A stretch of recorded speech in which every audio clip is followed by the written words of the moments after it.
Hello, my name is Sandy Adomaitis, the social media director for the Page International Screenwriting Awards, and your host for the Writers Hangout, a podcast that celebrates the many stages of writing, from inspiration to the first draft, revising, getting a project made, and everything in between. We'll talk to the best and the brightest in the entertainment industry and create a space where you can hang out, learn from the pros, and have fun. Writers, one of the things that Terry and I talk a lot about in this podcast is in Hollywood, you never know where opportunity is. You can go to a party, you can go to a meeting, you can join a writer's group. Terry, you have one of those stories. I do. Do you want to talk about that today? Let's talk about that. Fantastic. Now, writers, I know Terry's story is about National Lampoon's Vacation. So I want to tell you a little bit about the movie first before we get into Terry's story. National Lampoon's Vacation was released in 1983. It was written by John Hughes, directed by Harold Ramis. John Hughes would go on to write and direct many movies. 16 Candles. One of my all-time favorites is She's Having a Baby. Yeah. I love that movie. He was born in Lansing, Michigan. Terry, you're originally from Michigan. I am. I was born only an hour's drive to Lansing, so it's pretty close. Lampoon's Vacation was based on a 1979 Lampoon piece by Hughes called Vacation 58. And Terry, do you know the rumor? Do you know the big rumor about that script? Is that the one-day thing? Yes. The rumor is Hughes wrote the script in one day, and this was before the average person owned a computer or even a word processor.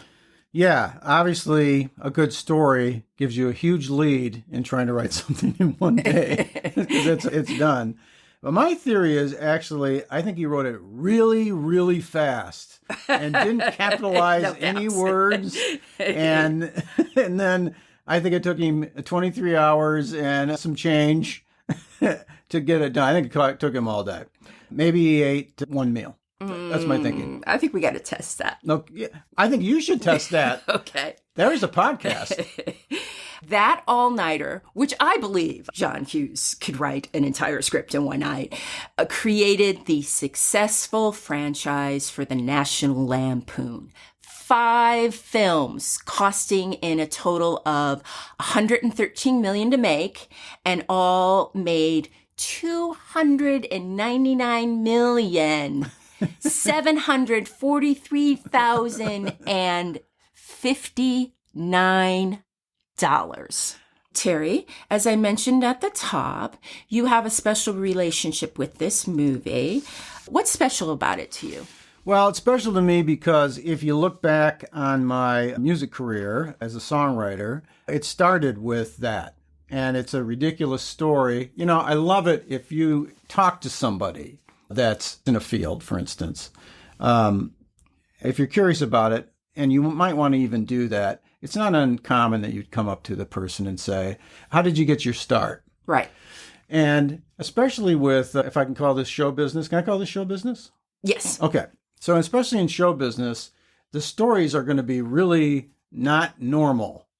You know, it's not like, well, I became an accountant because my dad was an accountant. And when I got out of college, you know, he put me at work at that's a common story. Yes. You fill out an application. Yeah. Yeah. But the show business thing doesn't really seem to have any of those kind of rules. In fact, if you're going to make it, it's usually a story. I have that kind of story.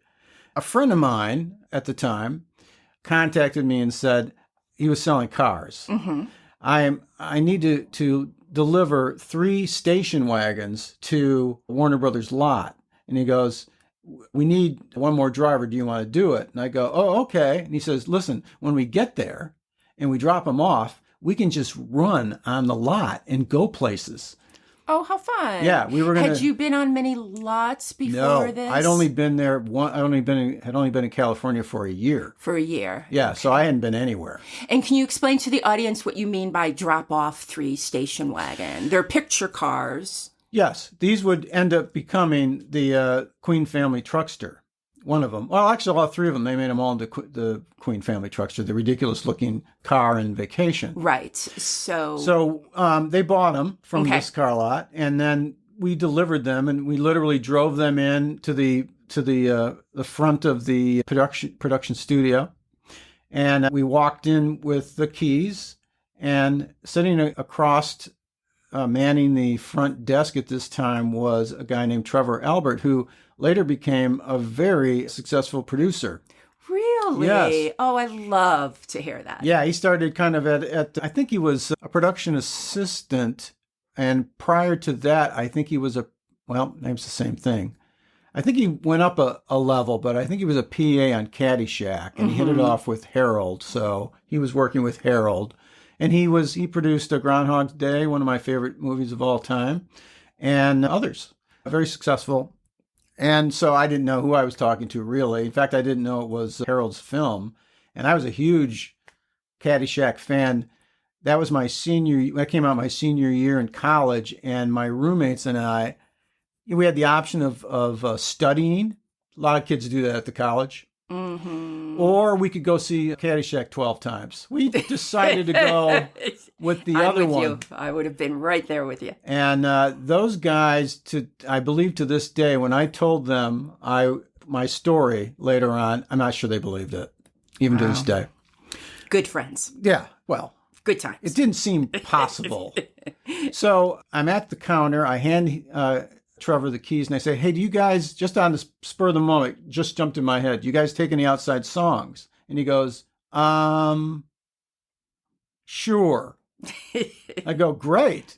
Can I read a script? And he goes, no. And I do know why now. Yeah, now. Anything that's not even shot. Oh, they'd never give a script out for anything until it was a success and done, right? So I said, okay, well, let me see. Is there a romantic part of the movie? And he goes, sort of. I go, okay. All right, great. And how do I get a hold of you? So I got the information, and off I went. So it's 1981. If any of you lived through that, like myself, that was a great time to come out of college because they were in a recession. So there really wasn't any jobs. So I figured I should just move out to LA and do something idiotic there rather than stay in Michigan and do the other idiotic thing I would be qualified to do. So I was working nights doing paste up, which doesn't exist anymore. Everything's magazines are created all in a computer and then they're outputted. But for a while, you had to paste up different things. Oh, okay. So I had a journalism degree, so they actually make you learn all the parts of putting out a newspaper. Makes sense. Yeah. So I was doing that from 10 o'clock at night till 6 in the morning. I really learned how to drink coffee. I got really good at that. I was so excited with this opportunity. And then I found out it was Harold's movie, and I just said, well, this is the greatest thing ever. Let me take you back to that moment when you were talking to Trevor Albert, who you thought was possibly the receptionist. Yeah, you didn't know it was I don't just even the know person enough. Yeah, I didn't in the front room. Yeah, I didn't know what anybody was doing there. Did you know, and obviously this is wrong because it happened, but did you ever think like, well, maybe the person at the front office doesn't have the power to get me any further up the ladder? Let's be very clear about this. I knew nothing. That's Nothing. a real plus. I can't tell you, because if it were me now, I'd trot in there and I would say, can I speak to so-and-so? And they'd say no. And I would go, oh, crap. And I wouldn't probably engage the person in front of me. Well, now, it's funny. I think I'm a looped person. Now I probably would actually engage the person and say, exactly, does this person hate me? Is that why you're not letting me in? Do I have one of those? I know I cut myself earlier. Did I take the Kleenex off that? But I interrupted you. Yeah. So I was working nights, and So I would get up at 10 o'clock in the morning, getting a solid 3 hours in. I would go to the Sherman Oaks Methodist Church. Shout out to those fine people who let me play the grand piano. Oh. And so I went there every day for 2 weeks from 10 to 3 and tried to write a song for the movie. And when I think back on it, there's so much luck that goes into this, but if I would have been smart, I would have screwed myself out of this opportunity because I would have thought about Stripes and I would have thought about Harold Ramis singing Doo-Wah Diddy in Stripes. Yeah. And I would have looked at that and said, I've got to rewrite Doo-Wah Diddy. He likes Doo-Wah Diddy. I've got to diddy this up or I'm screwed. But of course, I didn't know anything. And so I stuck with the idea of singing or writing I did sing it. Singing and writing a song about romance. And I knew that it was they did say, well, it's a summer vacation movie. So I stuck with summer and romance. And off I went. And I also lucked out when a friend of mine named Larry Stafford, who has passed on, Larry, everybody misses you, by the way. He was an engineer at a studio that I knew, and I was without clues and resources. He said, come in, play the song. I'll do a demo for you. So I sat at the piano. Yeah, so nice. I played the piano, sang the song. He did a beautiful mix of it, and I had a demo. And off I went to the production office and handed it over. And it's one of those things, too, if you don't know anything, you kind of think there'll be like a fanfare of which they'll bring you in and play the song for the entire office. Everybody be swaying back and forth, loving it. And they just go, thanks. I'll see it. Clapping. No clapping, yeah. So I dropped it off. Months go by. And somewhere I think it was like 3 months in, I got a call and they said, yeah, we're passing on this. And I go, oh, okay. And I said, do you have other spots? He goes, yeah, we got some other spots. We got this one scene, and people that know the movie will know what I'm talking about. They wanted an up-tempo song for when Chevy Chase first sees Christy Brinkley. So I got the name, Christy Brinkley? Yes, Christy Brinkley, in the car. Yeah. In the convertible. Yeah, and it was... Blonde hair. Yeah, flowing. Yeah. And they ended up with the Pointer Sisters song, I'm So Excited. That went in there. But so I tried to write something for that and failed miserably. So I was out until about another 6 weeks went by. And they called back and said, yeah, we want that first song again. Hold the phone. Yeah. You lucked in. Yeah. Got rejected. Yes. And then they called you back. Yeah. Yeah. I didn't know why. I do now. And so I was... Are you going to tell us why? Yeah. Oh, good. I'll let you know. Okay. Do you want me to roll forward or do you want me to jump off? No. I just wanted to make sure we're going to find out why. Yeah. So wonderful things went by, including, I remember, now this would be conversation from Harold through Trevor Albert. And it's just so sweet. I have to say this, I have to tell the story too. Okay. So the amount of money they gave me for this was probably more than they'd ever paid somebody who just wrote a song. Because they had to do a whole bunch of stuff extra. They had to find a singer. They got these big time producers and everything. They paid me great. I didn't really know it at the time, although my head was spinning that I was making any money as a songwriter. Couldn't get over it. I couldn't even be lived with for a while. That's all I would talk about. My poor wife at the time. Enough. I'm really aware what's going on. Stop bringing it up. And so the deal was really great. And when I took it he said, you got to take it to an attorney. So I found an attorney and the guy goes, I don't think you're going to get more money than this. He goes, you should just say yes and go kiss him. So it was great. I mean, it was not a ton of money but it was huge to me at the time because I was working nights for crying out loud. So that was great.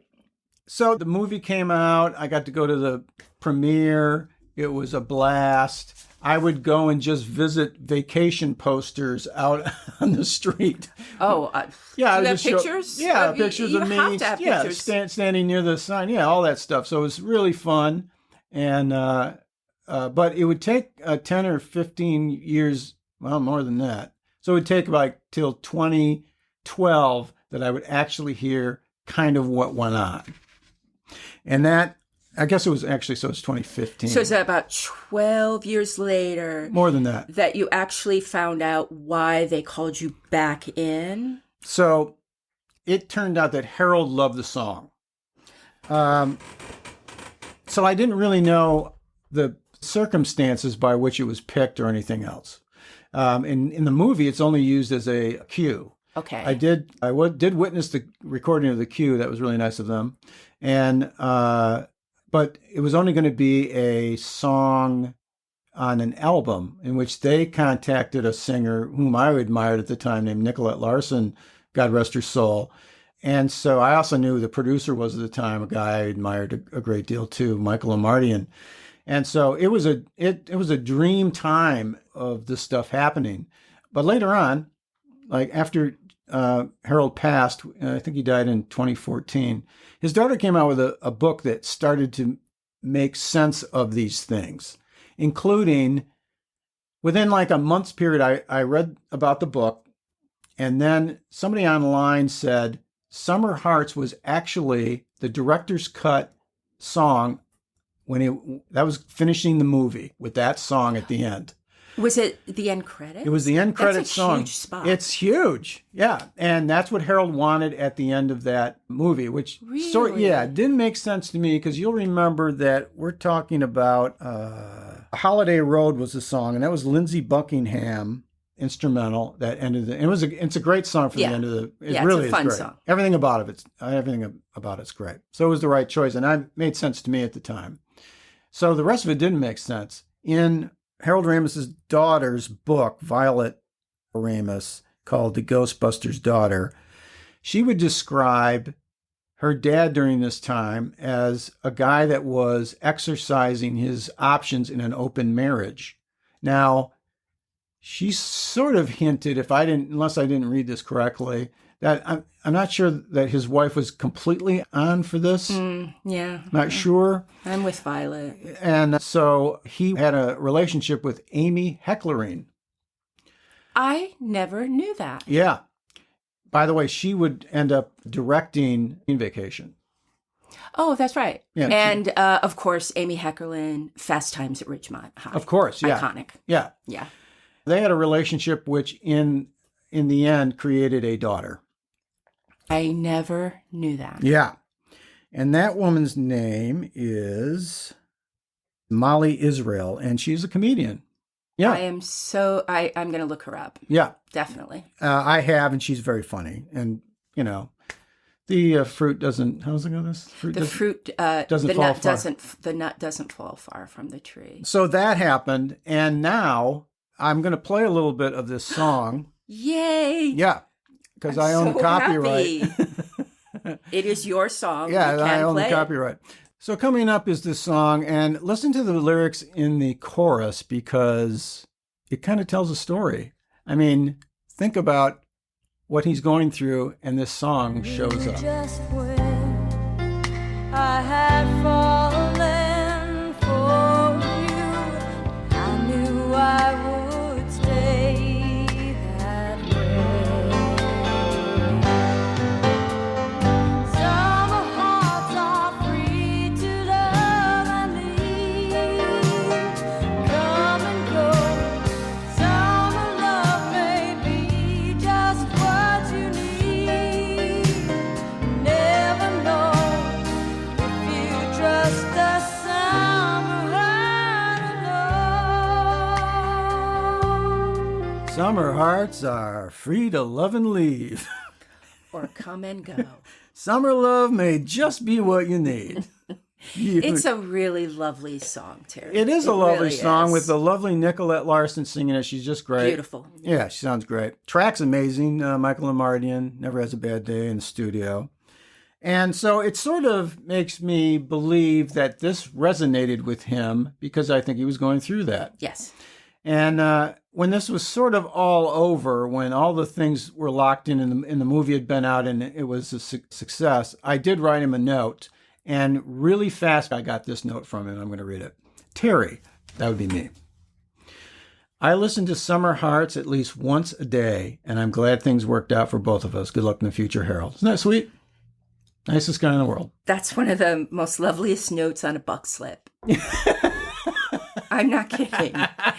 For those writers out there, buck slips are just what people in the industry, I don't think they're around much anymore because we email so much, but they're a cardstock and your name and maybe the movie. Is the movie on that, or is that his name? It's just Harold so in his red. name is on the bottom of it printed, and that's how you would communicate with people, send a script. You would write a note on a buck slip. They're not always personal, and that's a lovely personal note. Yeah, I love it.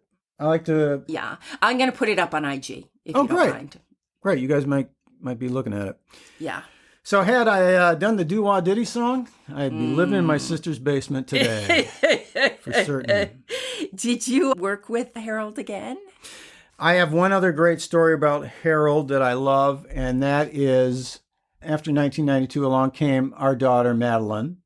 And we aren't nanny people. Mm-hmm. We're Hands-on? We're hands-on. So what that meant was, and it's easy because I work at home a lot. My wife is a successful costumer, and she was working on Cheers at the time.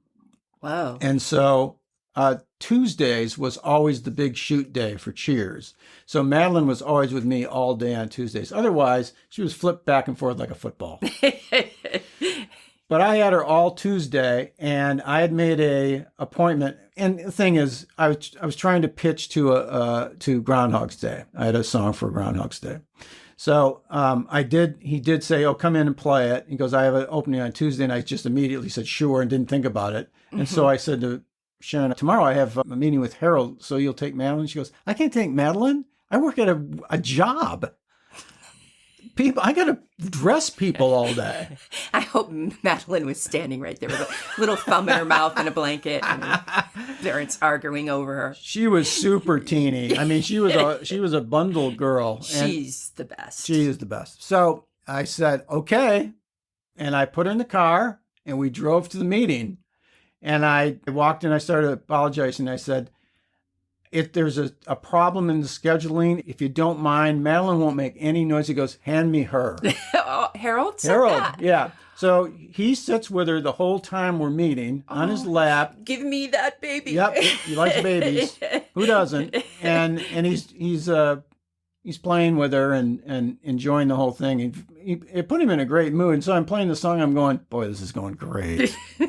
This is great. And what a great story it would have been had he picked the song. Oh. But he did not pick the song. So close. So close. Yeah, I should have went Doo-Wah Diddy then, I think. Yes. But that's a great story. Yeah. I tell Madeline about that, and she, that's one of those things where the kids don't have any context to what was going on. They just go, oh, neat. Yeah. Later that night, Ted Danson Right. gave her a popsicle. So. Oh, yeah. Rhea Perlman walked around the entire night with Madeline. That was her. Danny DeVito looked her right in the eye and Don't talked get to any her. ideas, young lady. I do have a great picture of my daughter at the bar with a cigar in her hand with the cast. Really? Yeah, maybe we'll put that up. Oh, let's put that But that'd up. be confusing. I would love that. Okay.